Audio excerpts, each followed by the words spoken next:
আমরা যদি জিয়াউর রহমানের মার্শাল্লার দিকে তাকাই, মাটি থরথর করে কাঁপছে। এরশাদ যখন মার্শাল্লাহ দিল, মাটি থরথর করে কাঁপছে।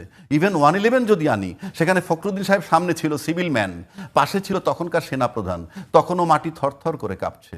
কিন্তু এখন ইউনূস সাহেবের পাশে সেনাপ্রধান আছেন, মেজস্টিসি পাওনি আর্মি মাঠে আসে, মাটি কাঁপে না কেন? আমার প্রশ্ন, মাটি কাঁপে না কেন? সেই প্রশ্নটা আমি ইউনূস সাহেবকে করতে চাই। এই গোপালগঞ্জ তো মঙ্গল গ্রহের জায়গা না, বাংলাদেশের ম্যাপের মধ্যে আছে। ওরা জনসভা করতে যাবে, অপরাধটা কি? এখানে তো দুইটা দেশের যুদ্ধ হয় নাই, এমন কিছু ঘটে নাই। কারণ আমরা হাসিনার সময় দেখছি এর চেয়ে অনেক বড় জিনিসও তারা ট্যাকেল করছে। তাহলে পারল না কেন? আপনি বৈধ অস্ত্র কিন্তু এই সরকার ক্ষমতা আসার পর সব জমা নিচ্ছে। বৈধ অস্ত্র জমা নিতে পারেন, অবৈধ অস্ত্র তো জমা নেওয়া যায় না। অবৈধ অস্ত্র উদ্ধার করতে হয়। কয়টা অস্ত্র উদ্ধার করা হয়েছে?